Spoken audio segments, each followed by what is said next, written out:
Welcome to the God Culture, where we urge you to challenge tradition, as 1 Thessalonians 5:21 tells us, "Prove all things, hold fast that which is good."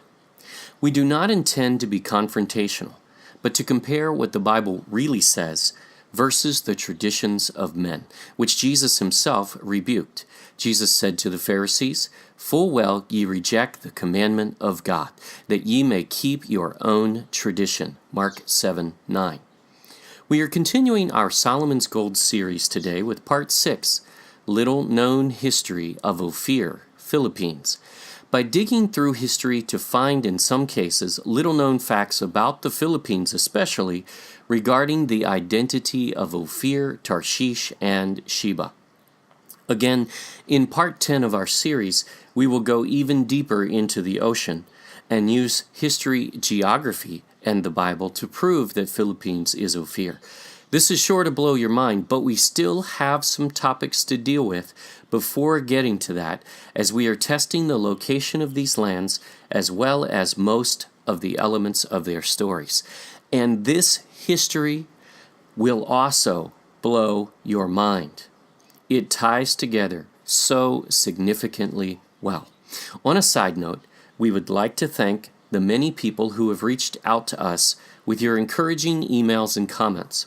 We share these videos freely and hope you will share them with as many people as possible to educate the entire world that there are large gaps of missing history that must be set straight, especially in order to understand the Bible and form an accurate worldview based on truth, not the traditions of men.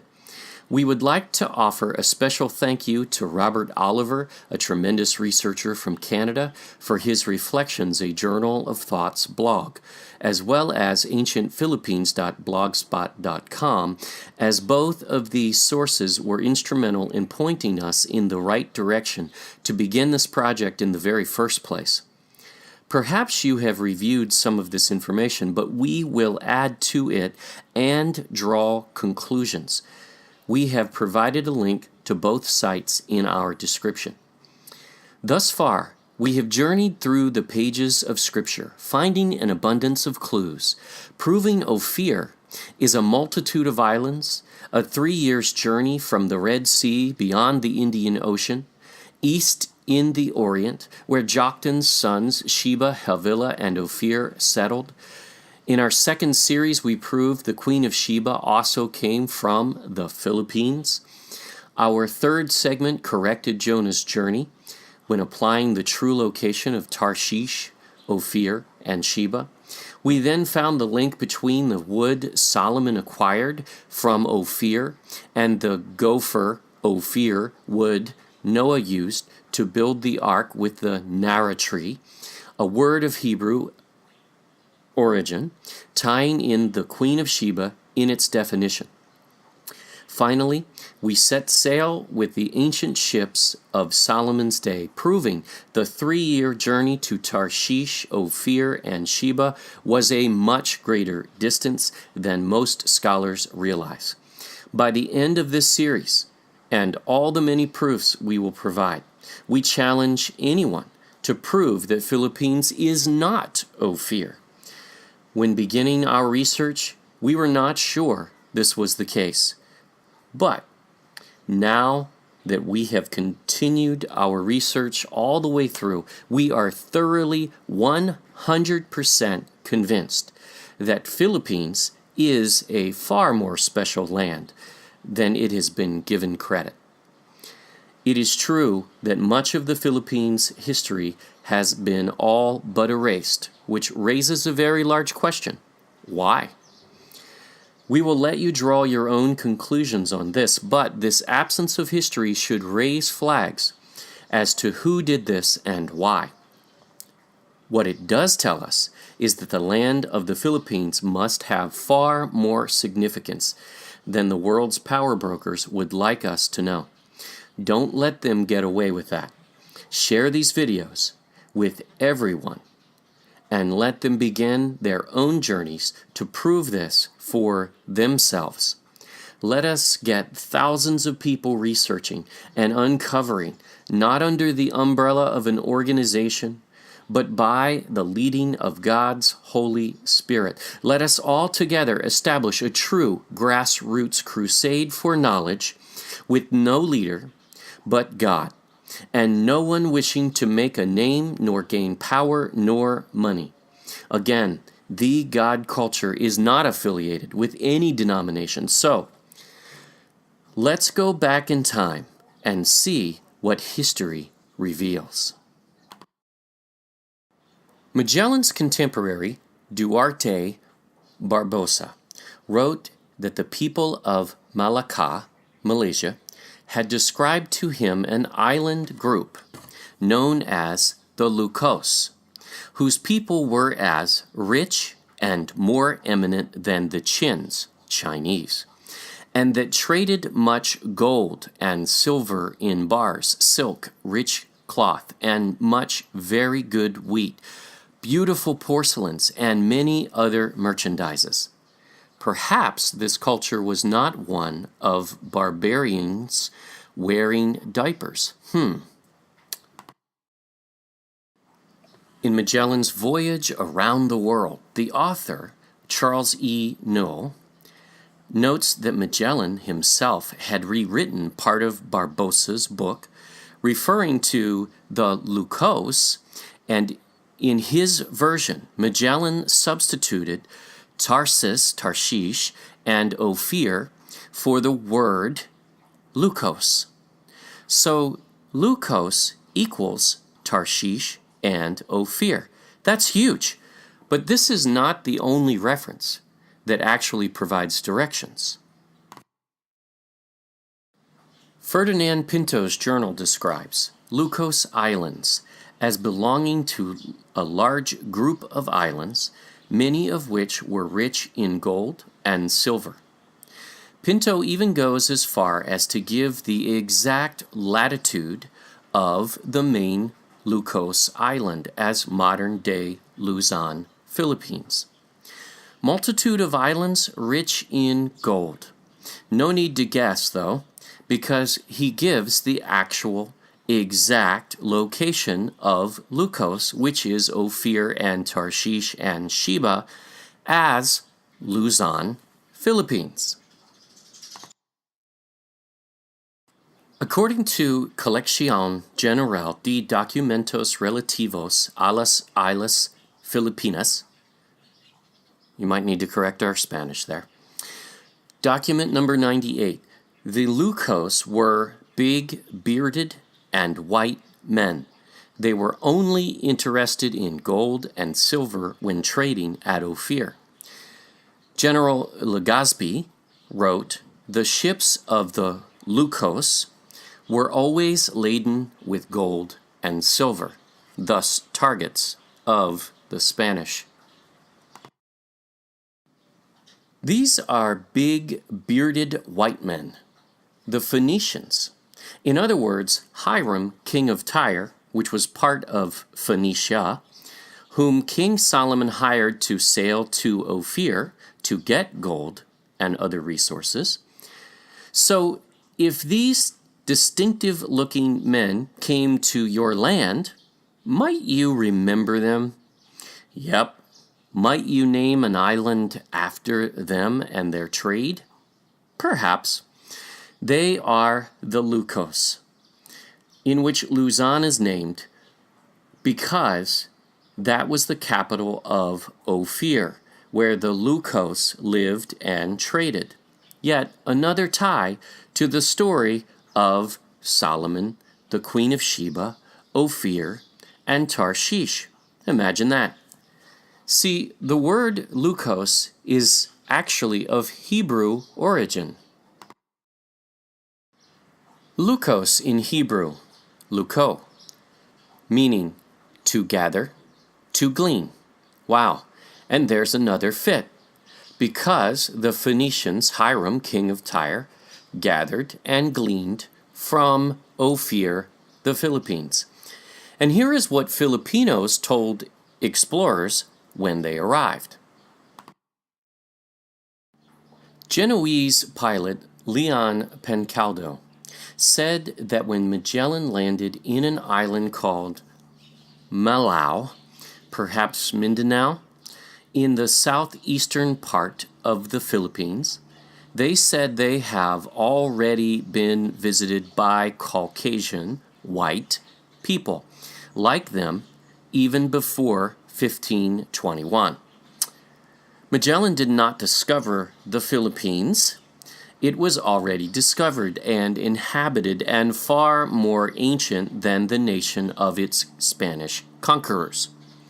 Older, in fact, than Spain, Britain, the Roman Empire, and the Catholic Church all combined. And they were to teach the Philippines how to live? Also, from this same source, the Summa Oriental, of Thomé Paris, Pirard de Laval, French navigator from 1578 to 1623, called Philippines Lucos, from its largest and northwesternmost island, Luzon. Indians referred to the biggest island as Luzon. In 1545, a Portuguese, Pero Fidalgo, referred to Philippines as Lucos. So the French, Indian, Portuguese, and the Spanish all believed Lucos, also known as Lucos, Luconia, Luzon, Luzon, was the Philippines, specifically modern-day Luzon. Magellan and Barbosa believed Lucos was in fact Ophir and Tarshish, and we have proven Sheba is in the same area, another island of the Philippines. One must raise the question, how about the British? It appears only the British did not wish to believe Ophir was located in the competing Spanish discovery of the Philippines. Why did the British to this day still not discover Ophir and Tarshish, however? Answer: it was already discovered. Oh, they did slap the name Mount Ophir onto a mountain in Johor, Malaysia, but even the locals didn't play along, as they continued to refer to their mountain by its Malay name, Gunung Ledang. This does prove that the British seed that Ophir and Tarshish, however, is in Southeast Asia. No history was ever produced to support such a claim, and the British are oddly silent on the subject. Some actually claim the British won the argument. That's why this went away. No, they didn't. The argument was never won because the facts are so overwhelming that even to this day it is abundantly clear. By the time we finish this video, we're going to hit you with so much history that is very clear that Philippines is in fact still Ophir and Tarshish. And it is going to be very hard for anyone to dispute this, but we're open to listening, so we'd love to hear your comments. Oh yeah, and they did not name this mountain Ophir until 1801. This is 2,800 years after Solomon. So again, it doesn't count. Samuel Purchas attempts to put forth an argument for Britain regarding Ophir, but there is no such support for any British find nor actual claim that ever matched history, the geography, the Bible facts, as well as the actual life of the people themselves. Spain beat them in all of these arenas, hands down. Unfortunately, the British Empire overpowered the Spanish, and this story was swept under the carpet. That's why you don't hear about this in modern times. It's the victors who write history, and they choose to place things under the carpet that they don't want you to know. There also was an argument raging in Europe, referenced in Carreri's journal of his visit to the Philippines. He mentions that he would not go into the argument raging in Europe at that time over whether the Philippines was actually originally populated by the descendants of biblical Tarshish. Well, this is the British, so they must be right, right? Wrong. They had an ulterior motive. Spain was their largest rival, and they did not want Spain to find Ophir. They wanted to. Here's what many other countries called the Philippines in antiquity. The Greeks, the Golden One. Indians, Islands of Gold. Chinese, Isles of Gold. The Buddhists, Pilgrim, Isle of Gold. Chinese again, Mountains of Gold. Chinese again, Golden Neighbor. Medieval Muslims, Land of Gold. Not enough yet? The Greek Christ, the Golden One, is the name given by ancient Greek writers to an island rich in gold to the east of India. Argyre was the island of silver and placed beyond the Ganges. Perpolus of the Erythraean Sea, 1st century CE, says, the last part of the inhabited world toward the east, under the rising sun itself. Beyond the land of this, China, which brought silk to India, again, China. So this description is talking about the last part of the inhabited world toward the east. Wait a minute. Isn't that what Jesus called Sheba? Yes. Under the rising sun itself. And what's the land of the rising sun? Wouldn't that be Japan? And what's underneath of Japan? Well, that'd be the Philippines. This is a description of the Philippines. But we have more. Here is an 1898 reconstruction of Pomponius Mela's view of the world. Some scholars disingenuously claim Mela was showing Christ right next to Sumatra. This is what they actually say, which would make it Malaysia or Indonesia. However, here's the map. If right next to refers to 3 islands considerably to the north, then I guess they are right. The land they are showing as India would actually be the coast of China, and the islands off the coast of China are not Indonesia nor Malaysia. But here's another source.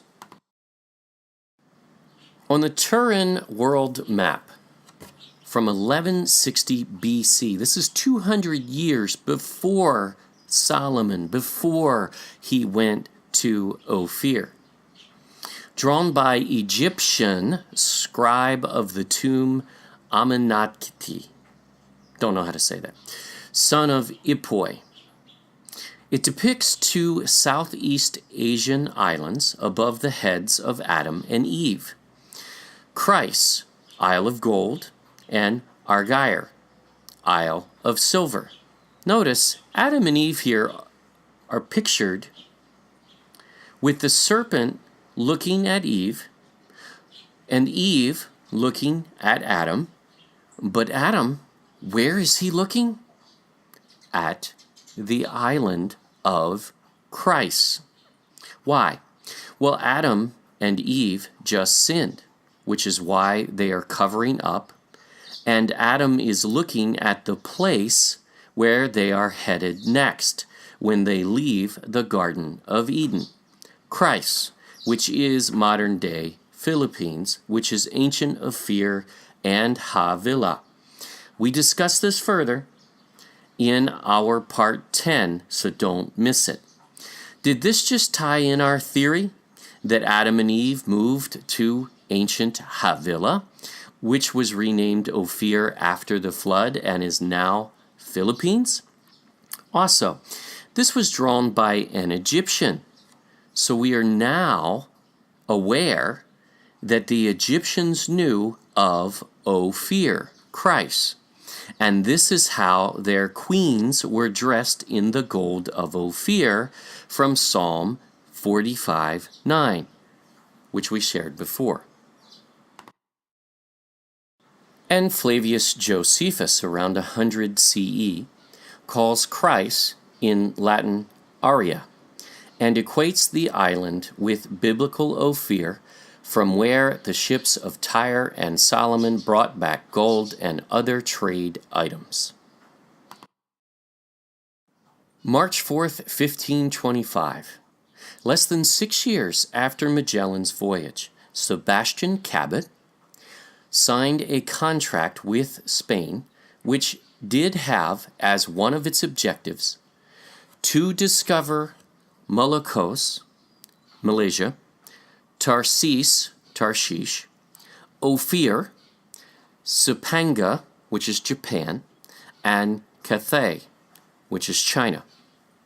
Cabot searched for a route to Ophir in the Orient through South America, the Americas. He failed, but he was not looking for Ethiopia, nor Yemen, nor India. He was hired by Spain, and they placed Ophir and Tarshish in his actual contract.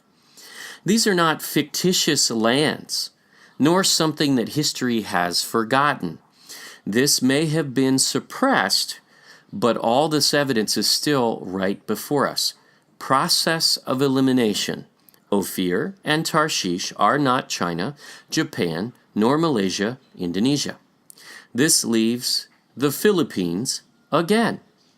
Also, we'll review a History Channel claim that Gadara, Spain, and we've talked about Tarsus, Spain, supposedly being the biblical Tarshish. There's a problem here. Why would Spain hire an explorer to sail to Tarshish in the Orient when he could walk down the street? Because any claim coming from Spain to be Tarshish is just plain wrong. We showed you the correct journey of Jonah, which is the only time Tarshish was a west route, because the Red Sea port was broken up and Jonah was not looking for the shortest route, but was in fact running from God. The Bible is clear otherwise, that Tarshish is Ophir, and it is east in the Orient. I guess someone forgot to tell Magellan. The Spanish writers of Colección General de Documentos Relativos a las Islas Filipinos. Wow, that was okay, huh? Cabot, Pinto, and more we will cover from Spain, who actually are living in Tarshish? No, they clearly were not aware of this. Neither was the King of Spain. Rather odd, don't you think? If that's not enough, how about specific directions from the Spanish to Ophir from Spain even? Yep, this is all documented as well. Check this out. In Colección General de Documentos Relativos a las Filipinas, located Ophir as, and you can follow the map starting in Spain down to Africa. Ophir can be found traveling from the Cape of Good Hope in Africa to India, to Burma, to Sumatra, to Molokos, Malaysia, to Borneo, to Sulu, to China, then finally Ophir. Not specific enough? Oh, it goes in more detail. Ophir was in front of China towards the sea. Of many islands, Philippines, 7,000 islands, where the Moluccans, Malaysians, Chinese, and Lucos met to trade. Lucos, again, were the Phoenicians. Only 2 archipelagos fit this description, many islands, the Philippines and Japan. This could not be Japan because Moluccans had not gone there yet, at this point in history. Again, we eliminate the obvious, and what's left, history well establishes that Philippines is Lukos, which is Tarshish and Ophir. Why? Because the Phoenicians were known as the Lukos, in which Luzon was named, tying them together in yet another way. And we believe Sheba, but history also ties in the skill of these cunning craftsmen of the Philippines. Antonio Pigafetta, Italian scholar, traveled with Magellan and wrote that Mindoro possessed great skill in mixing gold with other metals and gave it natural and perfect appearance that could deceive the best of silversmiths. The natives were also known for jewelries made of other precious stones, of Tarshish and Ophir. And this matches scripture from one of the Ophir Tarshish passages we discussed. Jeremiah 10:9 says, "Silver spread into plates is brought from Tarshish, and gold from Upaz, which we know as the gold of Pisan, which surrounds the river that surrounds Havilah, which is Ophir and Philippines, the work of the workman and of the hands of the founder. Blue and purple is their clothing." Blue and purple. "They are all the work of cunning men." Quite a description. Are you starting to get the hint yet? This ties Tarshish, Ophir as the land of Upaz, which we learned was the gold of the Pisan River, which is the river that flows from Eden. There is more here, though. These are the same cunning men, workmen, described by Pigafetta regarding the Philippines as Tarshish and Ophir. But what about this purple and blue clothing? Seems like an odd way to describe a people. Wouldn't they have changed this over the years? Is there an historical link to the Philippines and a significant showing of blue and purple clothing? We'll show you an actual illustration in a minute. But first, the Spanish actually described the Filipino Ophirian in detail. Antonio de Morga, 1609, writes, "About their necks they wear gold necklaces, wrought like spun wax, and with links in our fashion, some larger than others.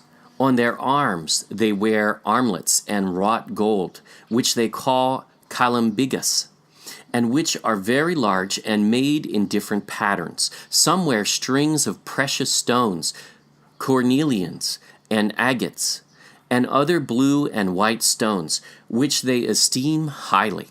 They wear around the legs some strings of these stones, and certain cords covered with black pitch in many foldings as garters." And now for the illustrations. Here are some of the pages of the Boxer Codex from 1595. First, notice these are not barbarians. This is a sophisticated, wealthy society. Look at all the gold they were wearing. Look at the Philippines today. Can you explain to us how exactly the Spanish, U.S., Holy Roman Catholic Empire helped that country move forward? Jesus said you would know a false prophet, a sheep in wolves' clothing, by its fruits. That's Matthew 7:15-20. What fruit does this demonstrate? Oh yeah, do you notice any blue and purple? As we have said before, the facts that have come together in every element of this history of Ophir, Tarshish, and Sheba always lead to the Philippines. Other than a choice few Filipinos like Jose Rizal, how could this have been ignored for so long? Also, do these people look Japanese? No. Chinese? No. Spanish? No. They are clearly 100% Filipinos. Yet, there are actually historians who try to claim Ophir is elsewhere in the Orient. Nope. Only one place fits: Philippines. These must all be royalty, though, right? Wrong. Look at the native commoners in the middle of your screen. Still pretty decked in gold. Note the Cagayan woman and the Visayas couple. They're not royalty either. They're not identified as so. But could that just be an oversight? Guido de Lavezaris, in 1574 documents, there are some chiefs in this island who have on their persons 10 or 12,000 ducats worth of gold in jewels, to say nothing of the lands, slaves, and mines that they own. These people were wealthy. There are so many of these chiefs that they are innumerable. You can't count them. Likewise, the individual subjects of these chiefs have a great quantity of the said jewels of gold, which they wear on their persons, bracelets, chains, and earrings of solid gold, daggers of gold, and other very rich trinkets. These are generally seen among them. And not only the chiefs and free men have plenty of these jewels, but even slaves possess and wear golden trinkets upon their persons openly and freely.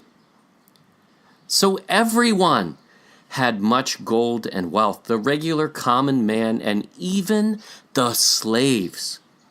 These don't sound like the kind of slaves, by the way, that we hear about in the U.S. who are wearing chains and being whipped and beaten. Even they possess wealth. Slaves are referenced in the Bible, but also sound nothing like the slave trade we hear about in America either.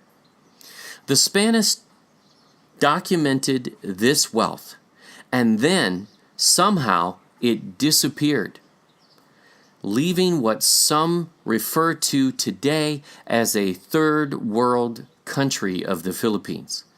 How does this happen?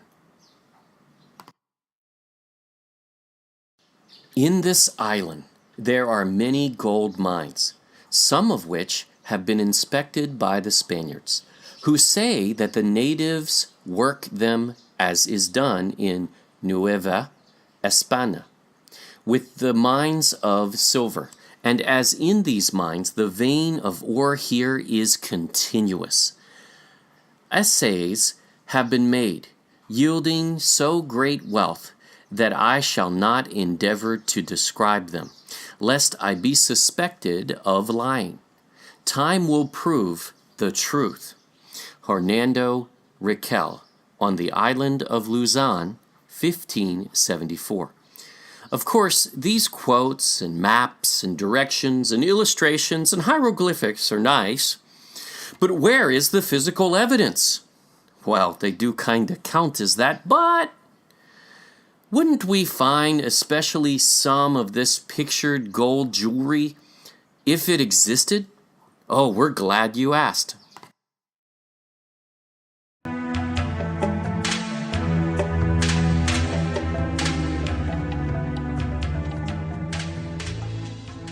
Sa paglipas ng mga taon, ang mga sinaunang ginto na nahukay sa Surigao ay nauwi sa kamay ng mga dealer at palihim na naibenta sa mga maperang kolektor.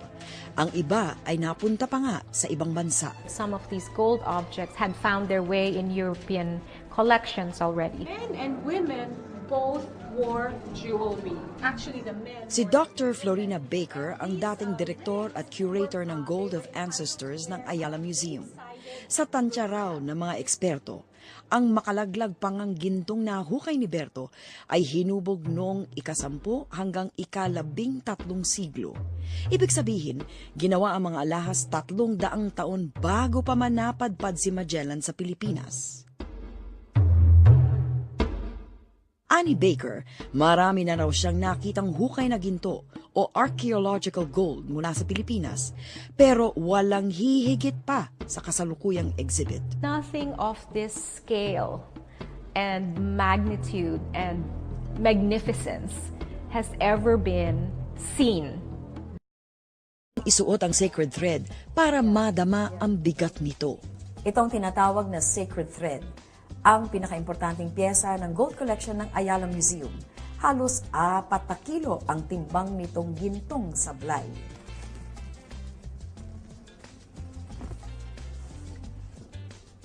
Wow! Uy, napakabigat. Uy, magkakakalo ka nito. Ang bigat. Pero higit pa sa bigat ng solid gold na sablay, humanga ako sa pagkakagawa nito. 3 iba-ibang layer ng ginto na may kani-kaniyang disenyo ang pinagpatong-patong sa pamamagitan ng pinong-pinong pagkakahabi ng sablay. Ang mga pampalamuting bolitas na ito, hindi na raw ginagawa ngayon. Ubod ng pulido ang pagkakagawa ng sablay at lalong kamangha-manghang isiping ginawa ito 1,000 taon na ang nakakaraan. Tunay ngang walang kaparis ang Surigao treasure. At sa aming pagbabalik, sasariwain natin ang kalidad at antas ng yaman, kaalaman at pamumuhay ng ating mga ninuno nang una silang masilayan ni Magellan.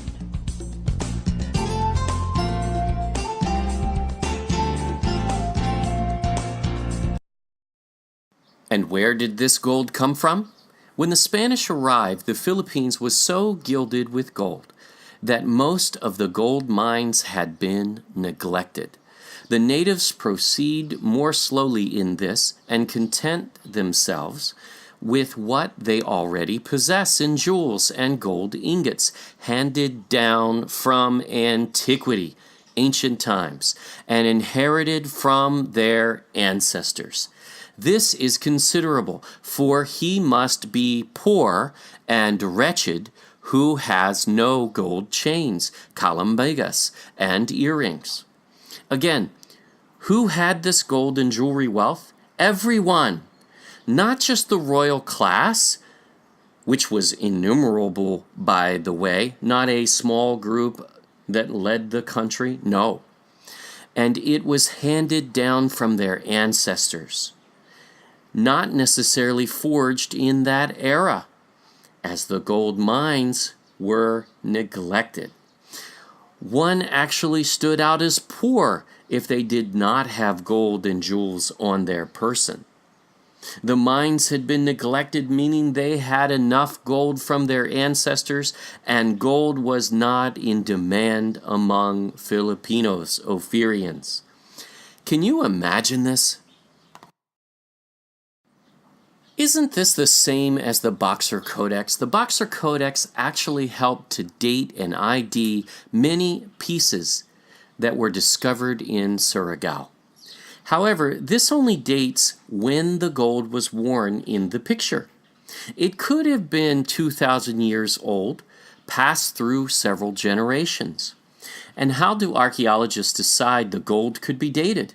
Gold cannot be tested and dated, but they matched it with the pottery found with it. That doesn't tell us when the gold was mined and forged.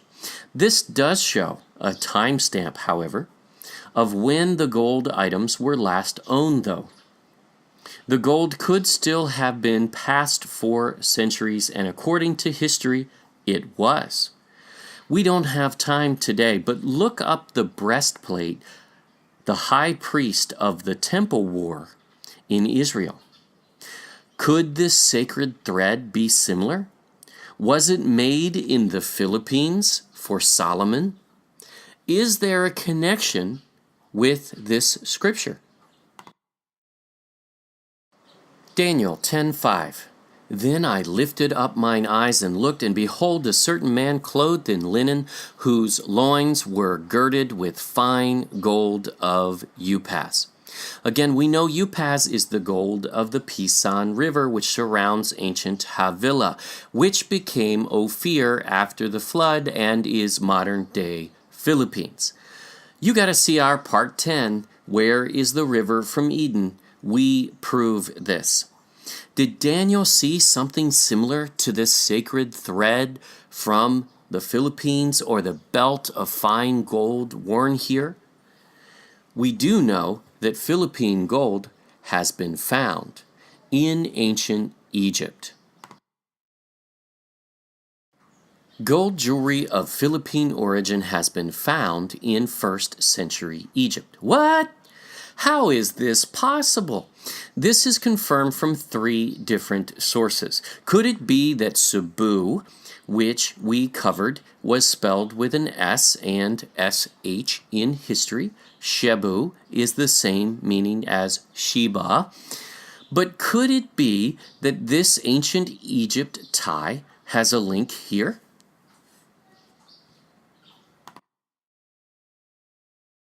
On the left, pictured, is a necklace from the Philippines from the Surigao treasure find, dated at least back to the 10th to 13th centuries.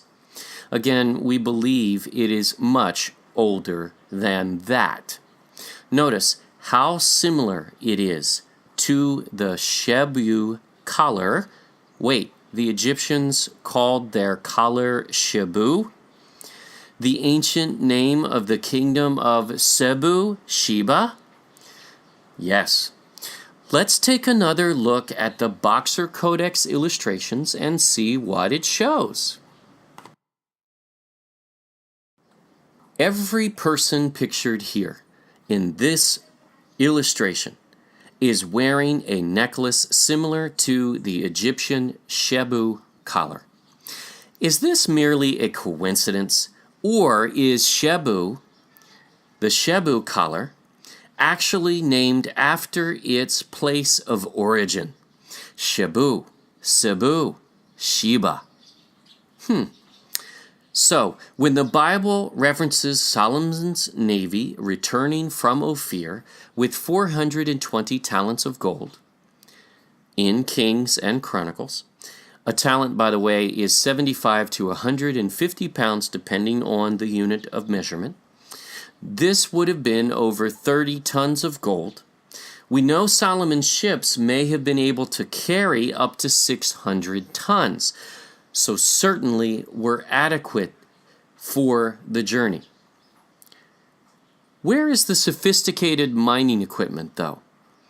It would have required very sophisticated equipment to dig into the mountains deep for gold, right? Says Pigafetta, Magellan's historian on the Raja of Butuan. Pieces of gold the size of walnuts and eggs are found by sifting the earth in the island Mindanao of that king, Butuan, who came to our ships. All the dishes of that king are of gold, and also some portion of his house, as we were told by that king himself. He had a covering of silk on his head and wore 2 large golden earrings fastened in his ears. At his side hung a dagger, the haft of which was somewhat long and all of gold, and its scabbard of carved wood. He had 3 spots of gold on every tooth, and his teeth appeared as if bound with gold. Wow! Gold nuggets the size of walnuts and golden are chicken eggs, basically. Wow! Found by sifting through the earth? This doesn't denote the need to dig deep into the mountain. It sounds as if this gold was nearer to the surface. This is why this place is so special. Even today, there is gold mining taking place all over the Philippine archipelago. Okay, hold on a minute. Before we wrap up, haven't we all been taught that people came to the Philippines from the other Pacific islands? Wouldn't that dispel a lot of this? If it were true, it would. But a new study has been released by the American National Academy of Sciences that actually disproves that. It declares Philippines is the most likely ancestral homeland of the Polynesians, whose forebears colonized the Pacific about 3,200 years ago. Polynesian chickens had their genetic roots in the Philippines. Through chicken migration patterns, and chickens do not island hop on their own without human intervention, by the way, scientists have proven the Polynesian roots are in the Philippines. But that's not all. Even more significant, a team of archaeologists led by Dr. Armand Mijares of the University of the Philippines, Diliman, has confirmed that a foot bone they discovered in Callao Cave in Cagayan province was at least 67,000 years old. Taban man's, Palawan, remains were a relatively young 50,000 years old. So far, this could be the earliest human fossil found in the Asia-Pacific region. The presence of humans in Luzon shows these early humans already possessed knowledge of seacraft making in this early period, Majars told GMA News. Let us be clear. Scientific methods for dating bones are highly, highly suspect. We recommend you prove this for yourself. We do not believe that they have even a remote ballpark as far as the actual dating, because there is no such thing as accurate carbon dating, and scientists have no idea what the atmosphere and ecosystem were like before the flood. And scientists admit that they cannot accurately date any fossil that has been underwater, which would be the entire world. But we do believe they can say Callao man is the oldest and Taban man is pretty ancient, more ancient than any other human bones found in the Pacific Islands. That is safe to say. Here is the real question, however. What if they actually found bones of men who lived in the day of Adam's generations prior to the flood in the Philippines? One other thing this news story confirms is that man was boating in ancient times. We feel very strongly that this information is credible, as even when quoting websites we try to review the original source, just as we do oftentimes with Wikipedia. This was quite an historic journey, but one every Filipino should venture. Share this with everyone. There is much more that we could have included in this video. In fact, we will be making some hypotheses based on history as to which general areas of the Philippines belong to the area of Ophir, of Sheba, and of Tarshish. We will need the next segment, however, to pull it all together. As for Part 7, we are following the Hebrew Trail of the Philippines, which is powerful. Part 8, not Ophir, will expose the claims of other areas saying they are Ophir, Tarshish, and Sheba. And there is not one coherent claim outside of the Philippines. Part 9, Prophecy of Ophir, where Jesus and others in the Bible speak of the future of the Philippines, and this will surprise many people. And Part 10, which will blow your mind, Where is the River from Eden? Takes you all the way back to the history of the Philippines in the most ancient of times. We hope you will watch them all and send these to everyone. We offer them free of charge. Thank you for watching our Solomon's Gold series. Please subscribe to our YouTube channel. and view our website at thegodculture.com. Always remember to prove all things for yourself. Thank you.